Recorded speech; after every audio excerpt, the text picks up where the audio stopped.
My name is Gino da Campo. I'm a chef, born and raised in Italy. For Italians, the most important thing in life is food. Let me show you how mouth-watering ingredients have shaped my home country. It was one of the best things that I ever eaten. Join me tonight as I explore two of the most extraordinary towns in southern Italy. It's weird to me. I use my loaf to make traditional bread. Don't adjust them. They were perfect.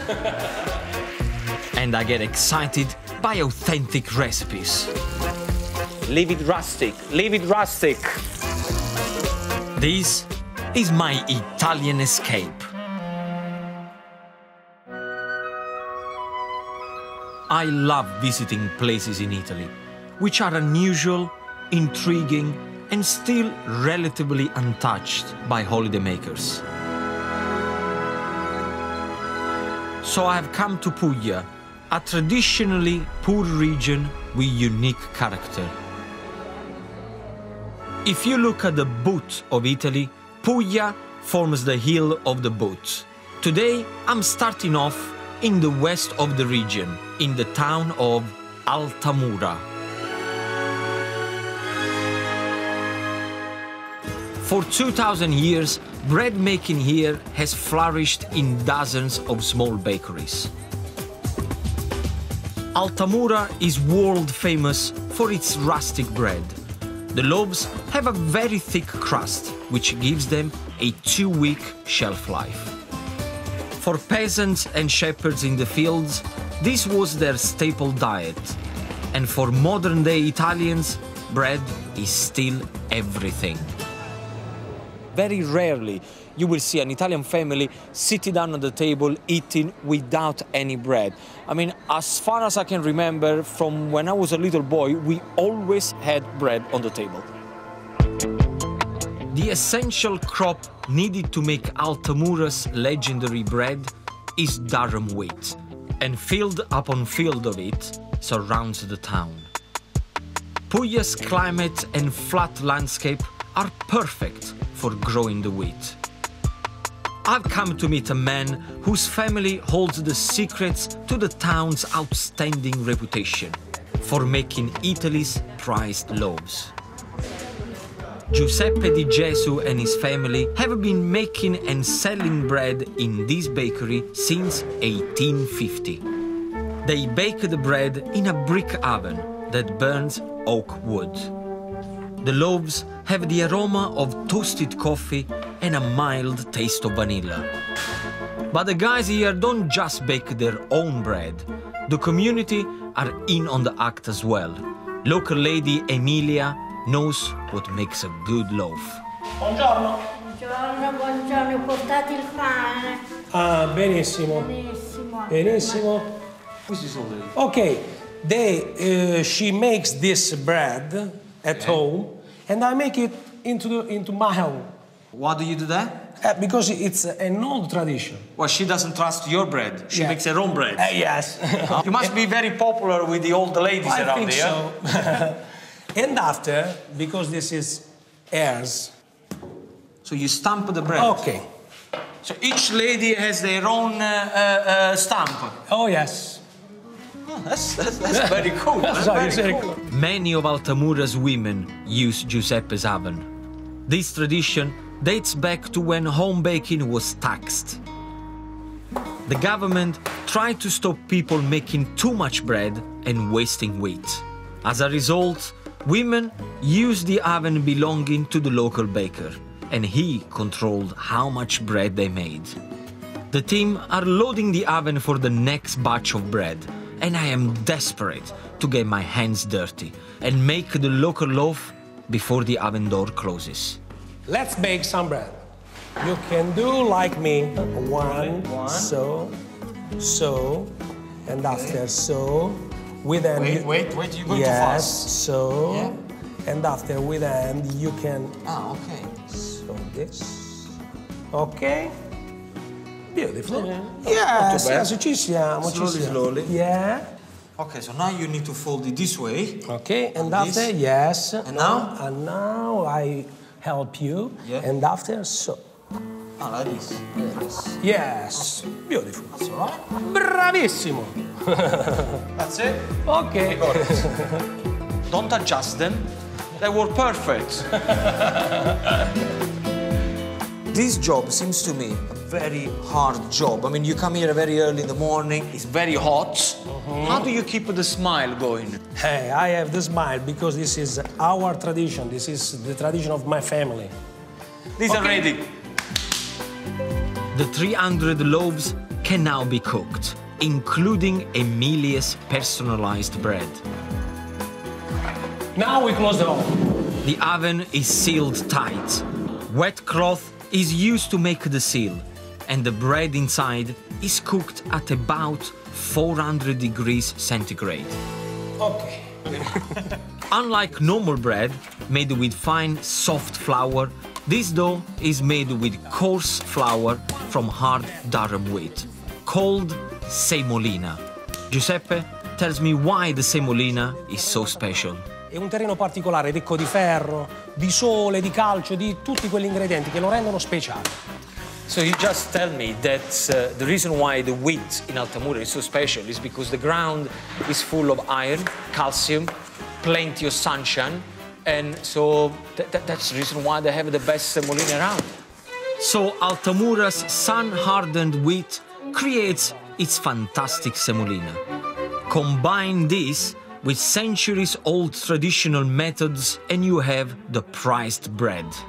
After an hour, the 300 loaves need to be unloaded. The smell, eh? The smell is very natural. There is no time to get chefy. We need to get the bread out, including mine.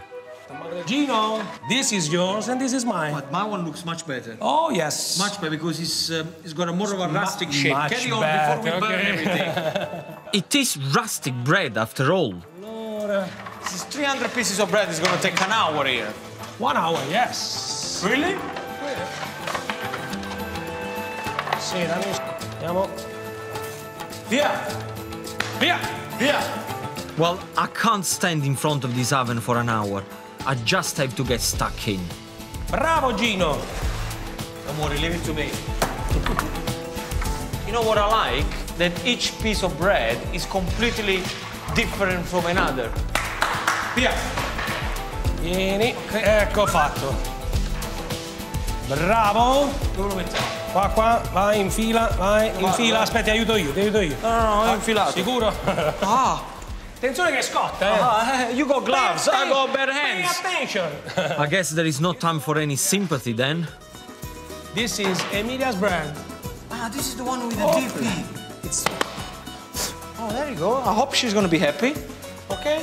That looks quite cool. With the oven empty, I want to discover how wheat has played its part in the area's cuisine. So I'm heading 20 kilometers through the golden fields to a place called Matera in the region of Basilicata. The old town here is amongst the most ancient in the world. And to me, it looks like a giant nativity scene. The natural caves in Matera's deep ravine were adapted to become homes thousands of years ago. But in the 19th century, a rapid population growth meant tightly packed, insanitary cave homes. By the 1950s, disease was rife, and the town's 15,000 inhabitants were evicted by the government, leaving a kind of ghost town. More than 50 years later, some people are starting to move back. Hidden away in the maze of streets, I've discovered a restaurant. I want to find out how this extreme hardship affected the local food. What we got here? This is called zuppa di grano e ceci, which means soup of wheat and chickpeas. And that's it. There is nothing more. Nothing A bit of broth and tomatoes. What is it then? Yeah, maybe some tomatoes and broth, but the concept of the food in this region is poor people cuisine. cucina povera. It's made by ingredients coming from the poor people fields, so they didn't buy anything. Whatever they had in the land, they will put on the dish. Put on the dish. Very simple, but very clean with flavor. I never had this before. Oh. Never tried it. So you just like it. get the taste of basilicata and also the taste of wheat, which for us is very important food, the basic food of our meals. Beautiful. Very buono, eh? Molto buono. Buono, buono, buono. Now I have sampled the cuisine, I want to cook in the style of the region. So I've created a simple treat which uses Giuseppe's bread and the minimum of ingredients. It's my version of baked beans on toast. Cannellini beans on bruschetta. It's not bruschetta, but it's bruschetta, the sk, bruschetta. What it means in Italian is toasted bread with anything you want on top. I'm coating both sides of the bread with olive oil and salt. Now, what you have to do is to put the bread on a very hot griddle pan. If you don't have a griddle pan, you can always do the bread under a very hot grill. And now for the fried topping, starting with beautiful red onions. And this is exactly what you should hear, the sizzling of the onions into the oil. Of course, always keep an eye on your bread. This dish wouldn't be the same without delicious cherry tomatoes. I'll leave the skin on, I'll leave the seeds on, just cut them in quarter, put them in the middle of your hands and just squeeze them. So all the juices, they're gonna be released with the onion. That's it. The only thing you have to do, mix everything together and let it cook for an extra minute. I'm happy with my breads. Have a look at this. This is exactly what I want. Golden breads with the oil and salt all over, beautifully toasted. Just let it rest, because as the bread is resting, the crust is gonna be even harder, but inside, nice and soft. And now I'm gonna add chopped flat leaf parsley. And when I say chopped, I don't mean finely chopped. I want your parsley to be nice and rough, just like this, look. Leave it rustic, leave it rustic. Okay, give it a good shake. And now the cannellini beans. Now make sure you drain them from their water. Mix everything together and sprinkle over loads of black pepper.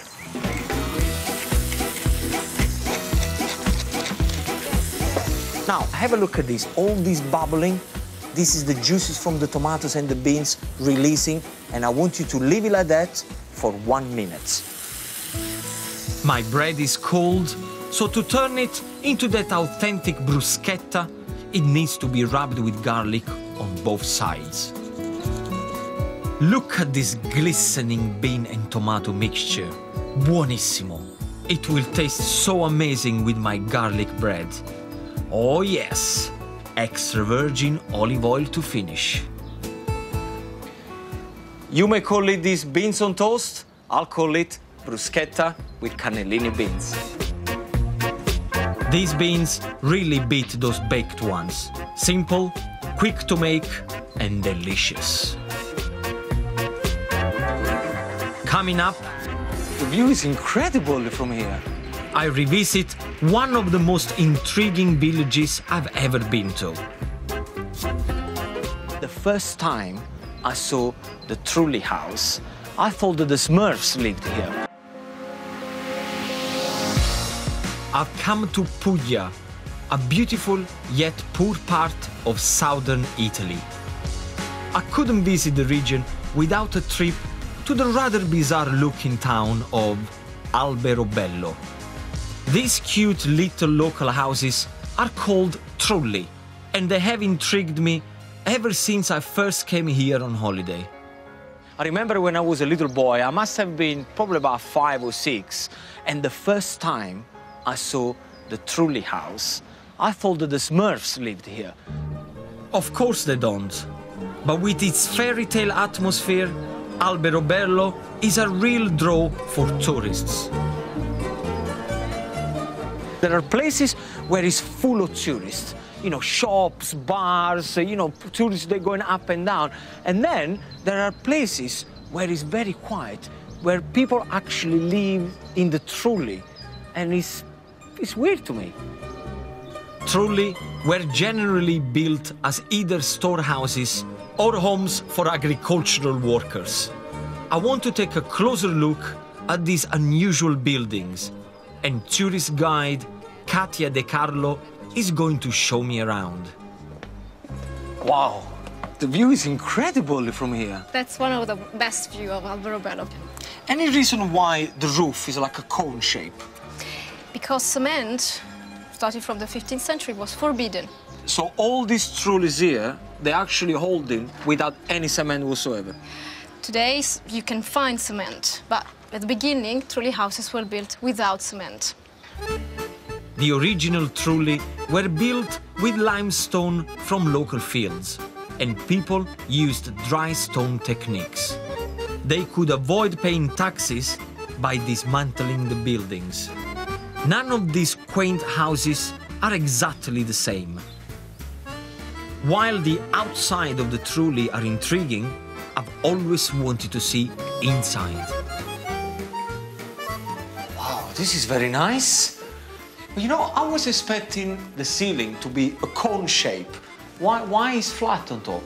It's over this roof. You see the opening? It was a storage to store food. And the smoke of the fireplace went up to smoke the food and to keep it longer. All the Trulli are modern like this inside? That's not all the Trulli houses are modern. This has been turned into a vacation home. This house feels surprisingly big. There are 2 bedrooms, and this one was for the children. How many children they used to have? 10 children per family. Very fertile Trulli. And I love the wooden beams here, very rock and roll, I have to say. No, but in the past, they were used to cover the roof with other wooden beams. Okay. And imagine that children went to sleep in the roof.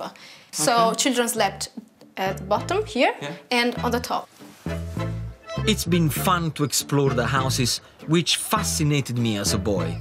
But there is something that this chef has got to do in Alberobello: cook above the rooftops. I have the Trulli behind me, fantastic ingredients on my table. So I've decided to prepare pagnotta imbottita, which is bread stuffed with salame, cheeses and vegetables. Off comes the top of my rustic loaf. Once you take the top of the bread off, get yourself a tablespoon and take all the center of the bread out. Of course, don't throw the dough away, because what you can do with this one, you can make toasted breadcrumb, meatballs or meatloaf.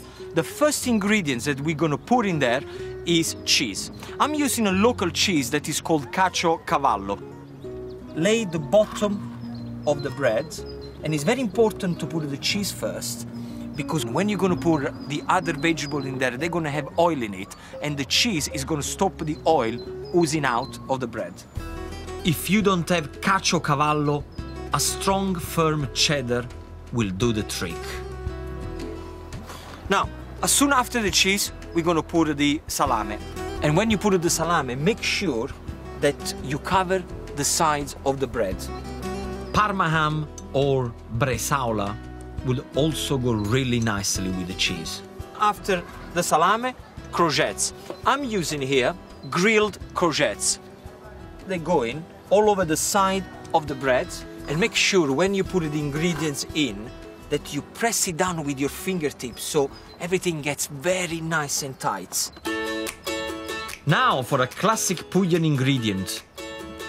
These are sun-dried tomato in oil, and they're absolutely delicious because they're nice and sweet, they got all the herbs with it, and I'm also relying on the flavor of the oil. Press them on top of the courgettes. On top of the sun-dried tomatoes, I'm gonna pour my roasted peppers. Don't panic, you can use the one in the jar. And it doesn't really matter what color peppers are, yellow, green, red, it's absolutely fine. Now, give it a good sprinkle of black pepper, And the last layer we're gonna do is to put cheese on top. It's gonna help for you to press everything down and there is no oil that is gonna go everywhere. How easy is this? I'm happy with this. Make sure you cover with the top of the bread. And then you're just gonna have to put a little bit of pressure on top. See, the job is done. Now let me show you exactly what you're gonna get in the middle of my stuffed pagnotta.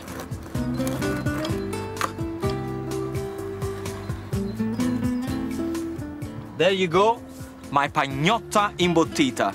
Stuffed bread with salame, cheeses and vegetables. My favorite food on the go. This is the tastiest sandwich ever. A beautiful mix of colors and flavors.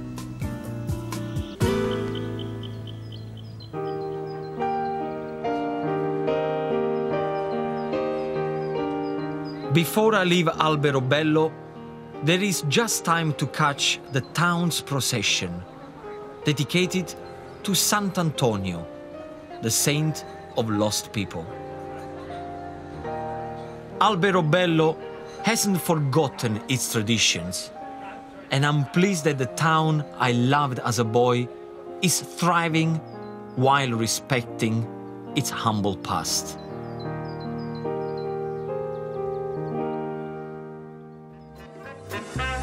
You can find all Gino's mouth-watering recipes and more in his accompanying book, Gino's Italian Escape, out now from all good retailers.